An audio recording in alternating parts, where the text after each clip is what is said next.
Welcome to the Sales SOS podcast, where we answer your sales distress calls. I'm Liz Heiman, and each week I'm joined by your crew of seasoned sales experts who have navigated these waters and come out victorious. So if you're ready to turn your sales distress into sales success, you're in the right place. Let's dive into today's topic. Welcome to the Sales SOS podcast. I'm Liz Heiman, and I'm here with your Sales SOS podcast crew, Bryn Tillman, Chris Bowen, Mike Simmons, and Renee Bigelow. And I have to apologize to you. I have asthma and allergies, so my voice sounds really squeaky. So you'll be hearing more from the crew than from me today, for sure. Today, we're talking about selling in difficult environments. And right now is a very unsettling time. It's hard to know exactly what's coming next. And people are unsure, which makes selling even harder. So in a time when selling is difficult, when people are more unsure, it's more important that your sales team has the skills they need to succeed. So in the last episodes, we talked about asking good questions and we talked about building credibility. In this episode, we're going to talk specifically about reading buyer signals, which I think is really hard, and closing deals. And so I'm not sure who wants to start. Maybe Bryn will start. She's not going to be with us this whole episode. She's got to jump out, like she said, she's going to go hang out with her grandbabies. So before we jump to everybody else, Bryn, buyer signals, that's a really hard thing right now. So there are some buyer signals that are very obvious that we don't leverage. So I personally use Sales Navigator on LinkedIn, and there are buyer signals where they will say, hey, they looked at a profile of someone in your organization, or they were on your website. Very obvious buyer signals. I also use smart links, which is a feature in the middle or advanced tier of Sales Navigator, where I have a hub of content and I can see when people look at it. So if I have a proposal that I put out, what's great is I send it out and I see that, my buying committee has looked at it. And then weeks later, I will see, hey, now the CEO just looked at it. And so that's a buying signal. And I'm sorry that Daryl is not here for this story because he's part of it. When he worked at VanillaSoft, I gave him a very nice proposal for LinkedIn training for his peeps. And he was lovely and didn't buy. And then about a year and a half later, I got a notification that said Daryl was looking at my proposal. And I'm like, ooh. And I looked and Daryl was now in Agorapulse.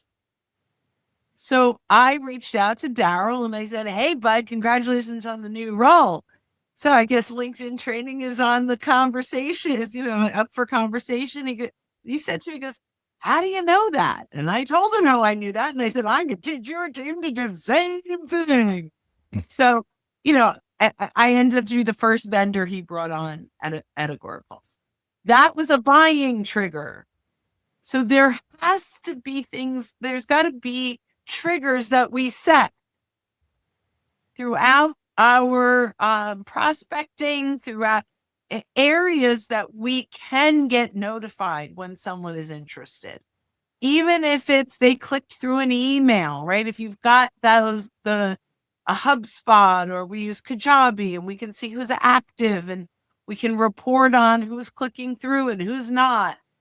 Those are all buying triggers, and they could be looking at your LinkedIn profile is a very low level buying trigger, interest trigger, conversation starter, downloading an ebook, right? All of those things at the very top of the funnel, all the way through, are buying triggers.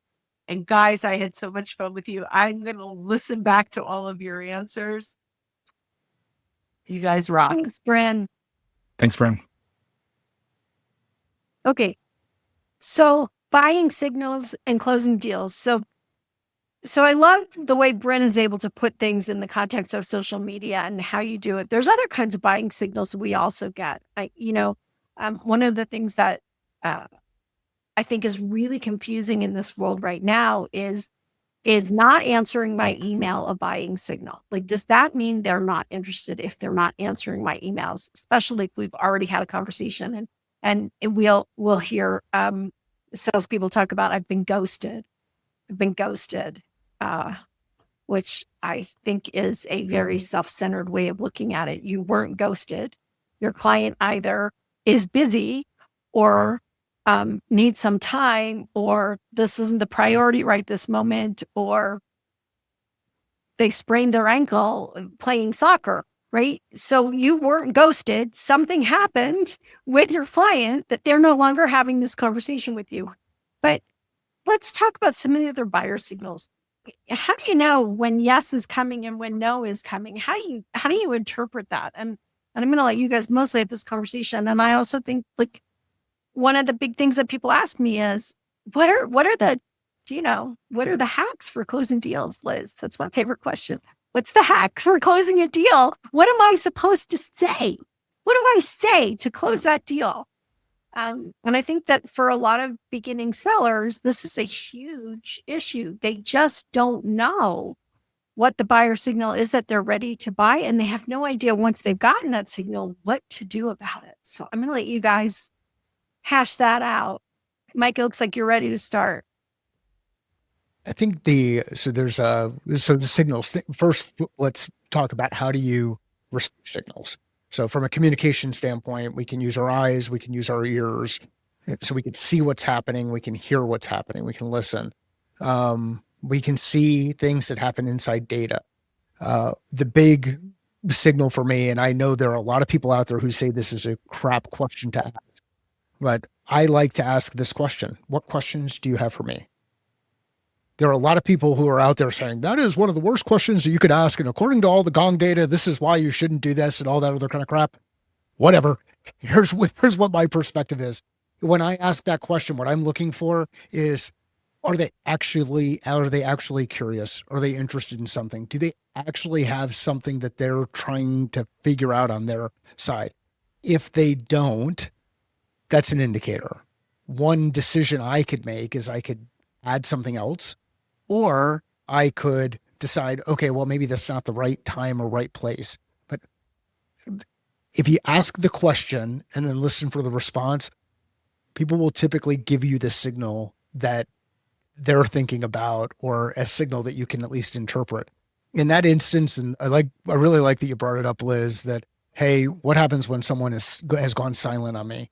Sometimes people just go silent because they have nothing to communicate. You're not the most important person in their world. Yeah. They don't need. How could you say that, Mike? They don't need you to check in on them. They don't need you to just follow up. They don't need you to do those things. They have friends and family members and other people and other sales reps who are doing the same thing. Sometimes their silence is they just don't have anything to communicate. A quick way to overcome that is setting the expectation of when your weekly meetings are, or bi-weekly meetings are, or monthly meetings are with your team, and when others are expecting an update. And the first time you may not get a response, the second time you may not get a response, but the third time when you're consistently asking it at the same time, someone on the other end is going to say, look, here, I'm not sharing anything because I don't have anything to share with you. I want to help you out. Like if they're interested and they're engaged in the process, they'll help you out at that point. And one of the cool things about setting that expectation and executing against it is you actually will improve credibility and trust, because you're showing up when you say you're going to show up, and their confidence will actually start to increase related to that. But you're just not that important. That's a tough one. I'm just not that important. When I go back to the asking if you have any questions for me, there are lots of ways to ask that question, right? We've talked about a bunch of things. Are there any things that I didn't answer yet? Or are there any things that, you're still missing information about? Or are there any areas that we haven't touched on that you still need information? There's lots of ways to ask that. And I think we do whatever Gong says. And I think Gong has some really cool attributes. It does some really cool things. But in the conversation that I'm having with you in the moment, it's important for me to be respectful to you as a buyer.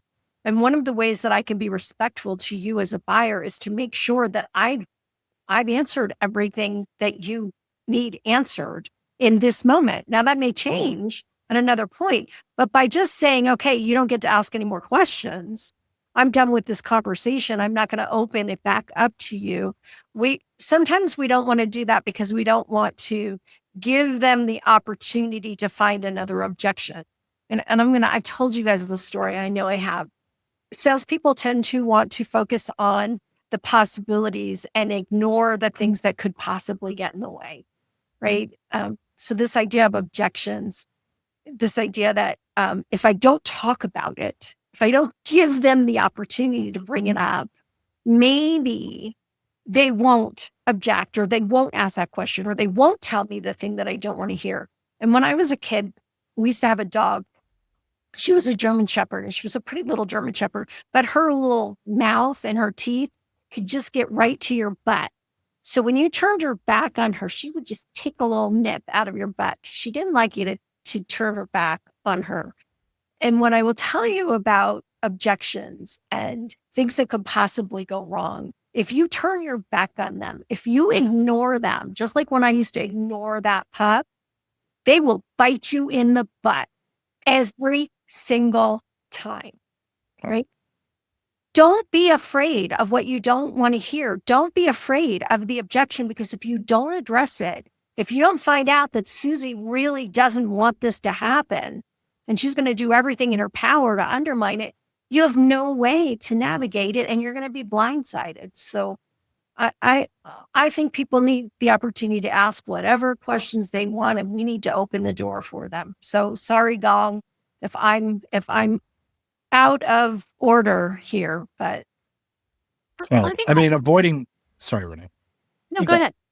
Okay. I think avoiding the question doesn't mean it doesn't exist, right? And so if you don't answer it, they still have the question. You haven't addressed anything related to it.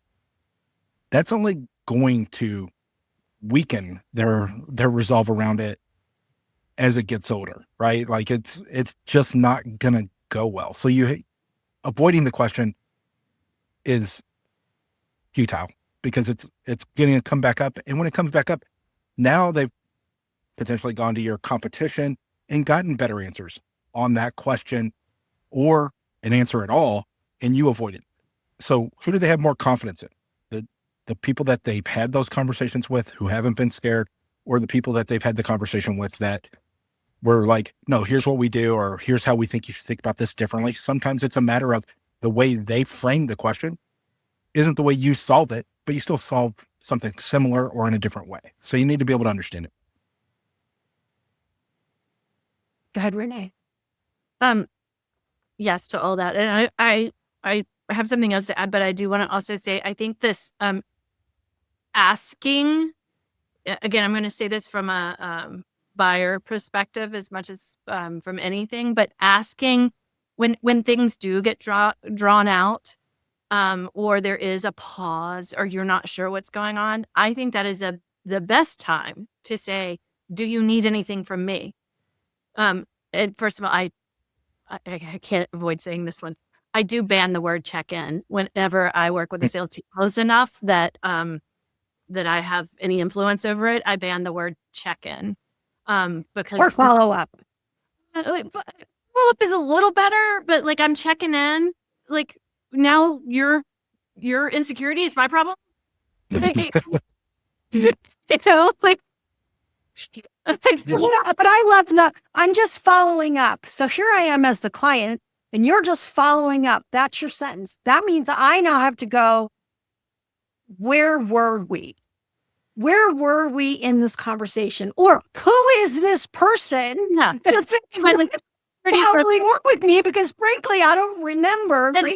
Then don't get me wrong. When I need to follow up with someone, with the prospect who's reached out to me, it's really easy to type check-in and then delete, like realize I'm saying it too, right? Like I get it, but unless I have been told to check in, and that language has been used, I try to never use it. Please check in with me, call it a check-in, tell me, help keep me on track, right? That's different. That's Yep. allowed use. But that question of, what can I do for you? What can I do to help? Is there anything that I can do to help? Like, because it's gotten more drawn out, did something happen? Do you need something from me? I think that's the most powerful timing for that question. I mean, certainly at the end of a conversation, I have no problem with it. But in between is when I think it has a lot of power. The thing that I wanted to add to the whole conversation, though, because we might have confused a few people, we talked about triggers and we talked about buyer signals. Yeah. And I think it might be helpful to just take a step back and talk about how sometimes a trigger is a buyer signal too, but often you're looking for triggers as part of your go-to-market, right? Like, what are the things that would move someone into the market, right? And what would move them from considering into actually high intent and move them into considering, like moving into actively looking for a solution, right? So if you use the buyer's pyramid and you're getting up to that 3% are actually like in the market at any given time, right? So if we take that next 7% that are kind of open to a solution, right? We could maybe stretch that to 5%, a percent of those people who are open kind of moving into it. So about 5% of the market at any given time are in the market, right? So we're looking for the things that would most likely move them into it. Those are our triggers, right? Mergers and acquisitions, there's a lot of triggers around that. New hires, there's a lot of trigger around that. Launch of new products, opening new offices or branches, right? Like you can come up with a lot of things in your target persona, things that would happen that would be triggers, right? The reason why I say we kind of get them convoluted here is you can have a trigger happen while you're actively talking to a buyer, right? And so that's kind of a trigger and a signal all at the same time. So like you're talking to someone and they get a new boss, guess what? There's a trigger happening right there. Those things can get intertwined, but understanding triggers helps you sometimes move the conversation through, and understanding buyer signals is paying attention to what the buyer is telling you, right? Like if they've slowed down, I think that's a perfect time, as I said, to say, is there anything else I can do for you, right? If you hear there's big news in their company, that's a signal, and a trigger combined in one, and you can not check in, you can offer something based on what's going on in their company. So I think those are important. I do think that things like Bryn said, like looking at a LinkedIn profile is also a signal, right? It could be a trigger if it's somebody you've never talked to, but it can be a signal. So understanding when one is a signal and one is a trigger, I think but we sometimes call them triggers in marketing because they trigger a workflow, right? Like if you do this, then these things will happen, but that's still based on a signal often. Okay, guys, what's the secret hack magic to close deals? Say this. Doesn't exist. Good luck. Yeah.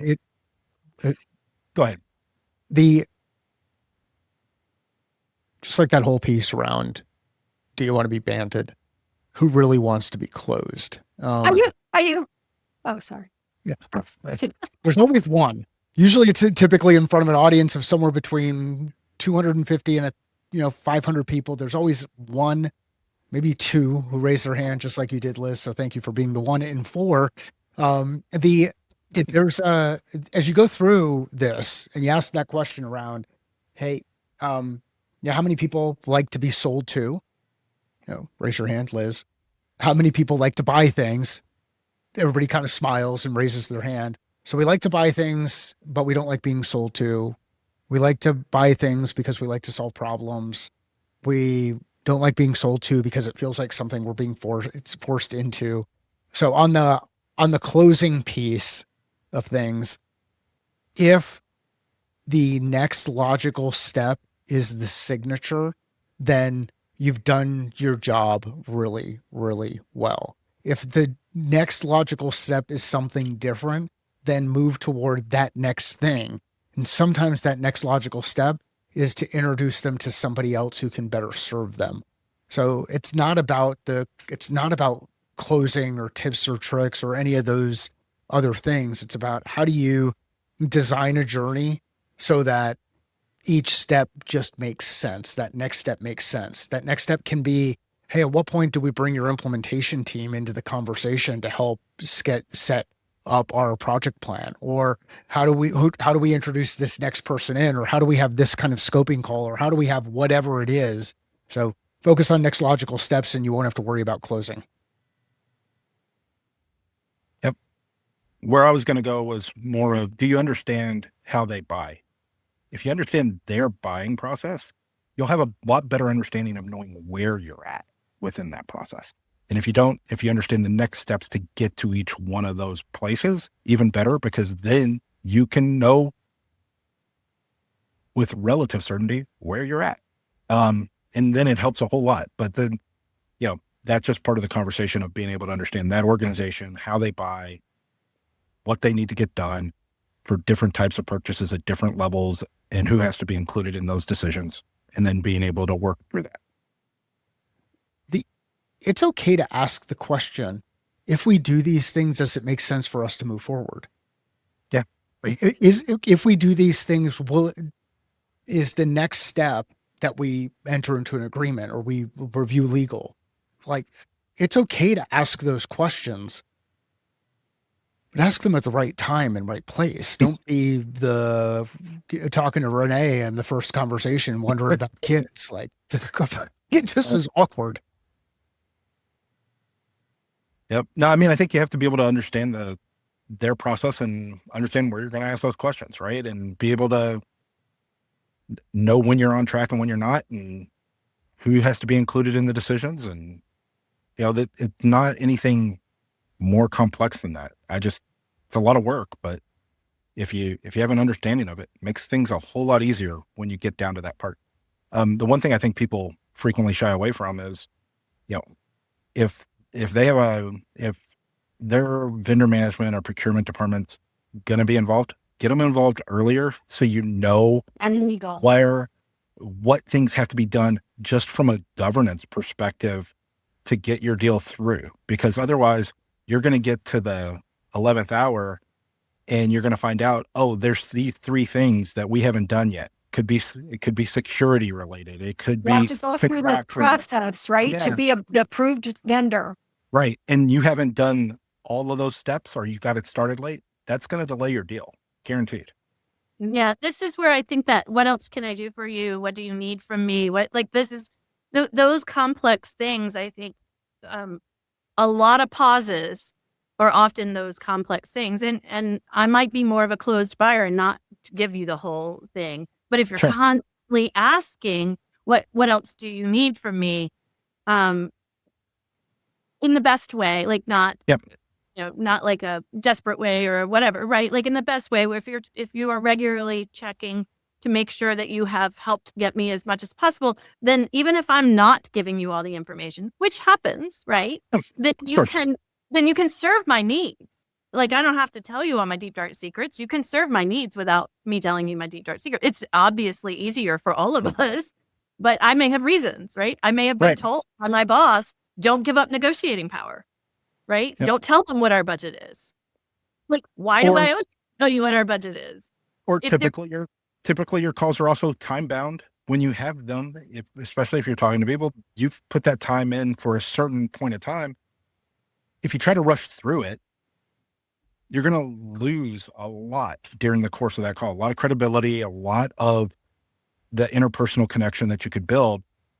You can put some of that stuff off. But if you try to rush through it because, I'm getting at the end of my 30-minute call and I have to get these things in, it's going to come off as really, really forced and really about you, not about them. Yeah.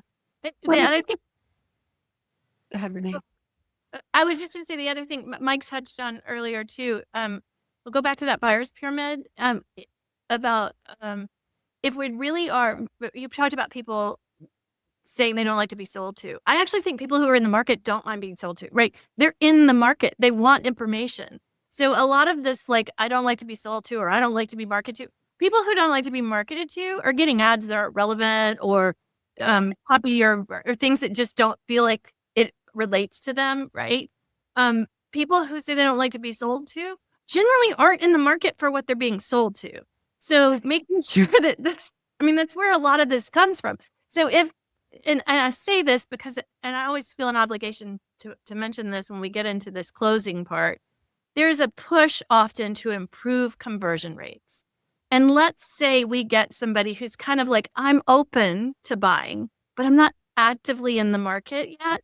Not a bad lead. And if we're pushing our person, you've had them in your pipeline for X amount of time, blah, blah, blah, blah, right? Close and get them out of your pipeline. Well, that's not the buyer's timeline, right? That's our timeline. So I just feel the need to kind of say that, like, they are probably not ready for close, and they probably should have some sort of plan for, we can call it check-in internally, but like to see how things are moving, where they're moving to, figure out buyer signals, figure out triggers that could move them forward. But I think because we have so much pressure on sales teams to close within a certain amount of time, that we're selling to people who aren't quite ready. And that's where a mismatch comes in. And I think that that's when closing becomes really difficult, right? I'm trying to close somebody who isn't ready to close. If I'm helping somebody get through the buying process and I'm guiding them through, here are the steps you have to take. If you want this by the state, you've got to sign this contract so we can get the people in place or whatever it is to do this for you. Closing becomes really hard when you're trying to figure out, and we get this all the time. How do we speed up their close? How do we, what can we do to, what's the word? I can't think what I want, what everybody's always saying, but urgency. Create urgency. What? Mike? Create urgency. Create urgency, right? Everybody wants to create urgency, but not everybody has urgency. The urgency's on your part. It isn't on their part. And if you work too hard at creating urgency, you might unsell what's coming. So if they're not ready to buy and you're trying to close, and for God's sake, sorry, I shouldn't have said that. Stop constantly closing. Don't always be closing. For goodness sake, do not always be closing, because I'm not always ready to buy. I don't know who made that up, but they ought to be slapped. Do not do that ever. Ask questions, keep it with the momentum, but don't try to close somebody who's not ready to make a buy, who's not ready to buy right now. You're going to work with them in their time zone. You could be kicking out someone that is your future pipeline, right? I think you need to understand where they belong, right? Like, because you need to focus in your efforts and you need to be able to forecast, and like there are lots of things, but those people who have gotten this close but aren't ready yet, they're your future pipeline. So, and you could take them out of if you need to take them out of the funnel, take them out of the funnel, mark that deal lost, put them in your call in 6 weeks list of to-dos, and keep funnel. Going. Yeah. But don't arbitrarily, Bant is fabulous. And knowing what your sales process is and how long it takes and what the steps are and what the momentum should be is great. But don't lose customers because you think they should have bought by now. I think Michael and Chris both said it so well when they said that you're looking for the next step. If you're always moving someone to the next step, there's always, if you need to show it, there is movement, right? In activity, there's movement toward the close, but it's not pushing, right? Like you can be suggesting, you can be providing energy, you can identify other triggers that might help them realize that they have some urgency. I used the example earlier of everybody being very cautious because it was such uncertain times. And now there's a 90-day window that if you know you need to buy something this year, it makes more sense to spend money earlier than later in the year. But there is a trigger now for a lot of people to go out and say, hey, with this is new information. Do you want to reconsider your timeline? Right? Like that's helpful. Bringing information, moving to the next step. That's a trigger. So constantly finding triggers and asking, does this apply? Like those are things that I think are very helpful. And your Mike and Chris's example of what's the next step, right? What's the next step? Mike, do you have one more thing? Chris, one more thing before we wrap up? I always just go back to, it's about them. Like when you talk about creating urgency, I say customers buy on their timeline for their reasons. If they have a date in mind, if they have outside of legal or regulatory sort of things that are forced, you're not going to change what they need. All you can do is say, hey, if I need to get this done by the end of this calendar year, okay, well, how long does that ultimately take across things? And you work it with them and you show them, then we have to get this done by June 7th. Otherwise, you're not going to get it done. Draw that line in the sand and you tell them what the impact is, and then you can push towards it. But other than that, I don't think that you have any ability to influence their timeline or when they're going to sign. They're going to do it on their own. You just need to understand when. The market can influence their timeline. So if absolutely. Your market, right? That's when you can identify triggers. Yeah. Well, like you said earlier with the stuff going on with the 90-day pause on tariffs.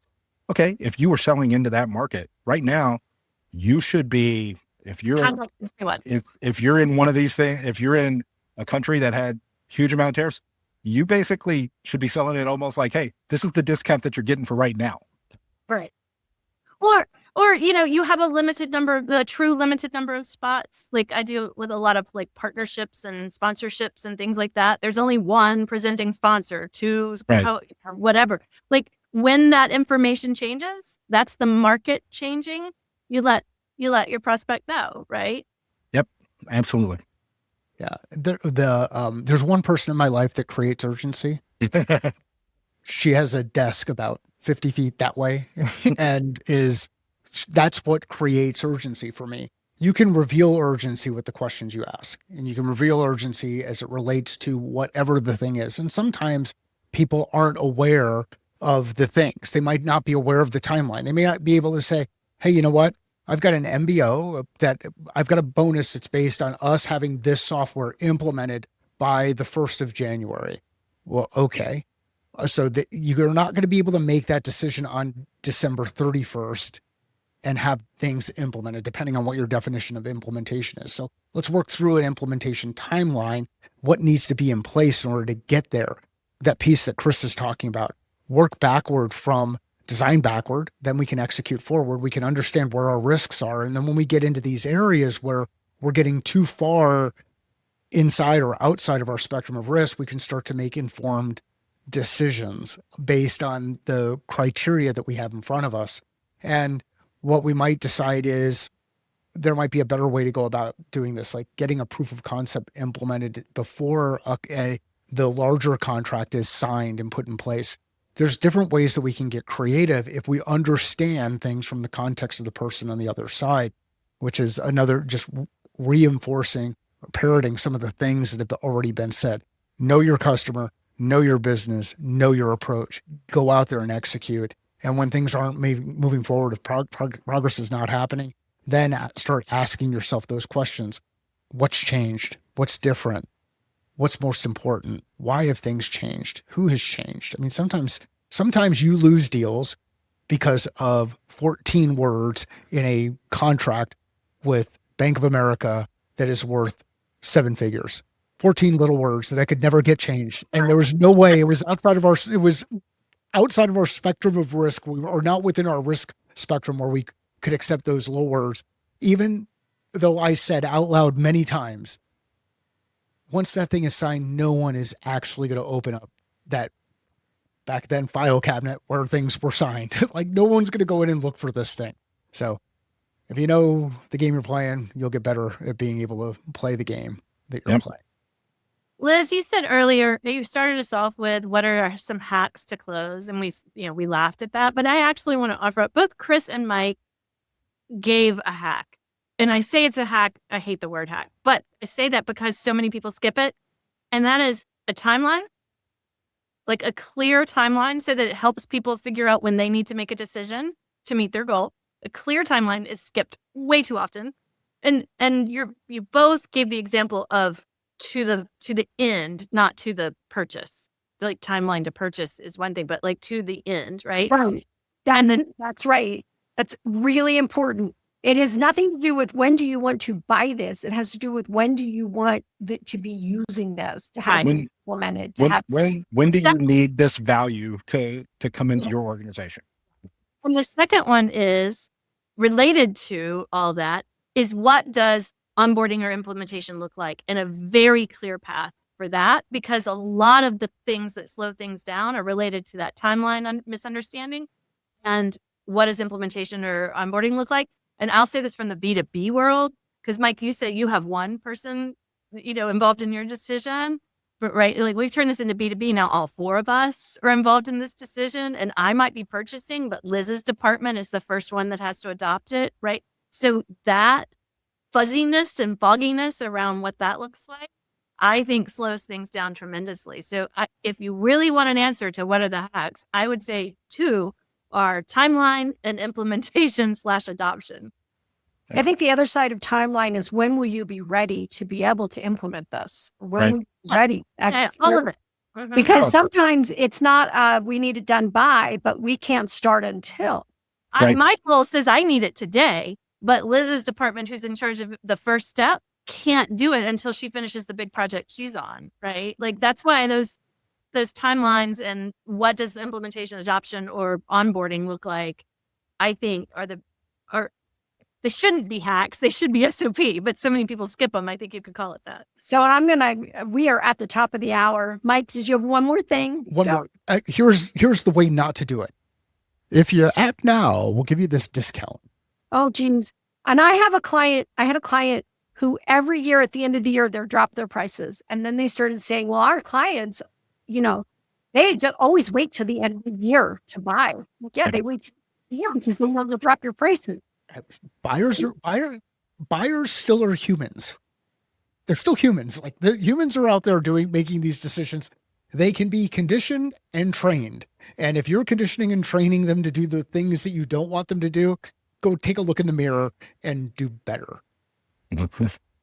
All right, you guys, thank you so much for your input to the crew. And thanks for those of you who have been listening. We love having you here with us as we explore difficult and interesting sales concepts and problems. Again, thanks for joining us on the Sales SOS podcast, and we'll see you next month live and anytime you want on the various podcast channels. Have a great day, everybody, and happy selling. And that's a wrap for this episode of the Sales SOS podcast. A huge thank you to our experts for throwing us a lifeline with their insights. We hope that episode has equipped you to navigate sales leadership with confidence. Never miss an episode. Subscribe to your Sales SOS podcast on your favorite platform. If you have questions, comments, or topics you'd like us to explore, join us live on LinkedIn every second Friday, or share your questions on LinkedIn or YouTube. Until next time, keep sailing toward your sales goal.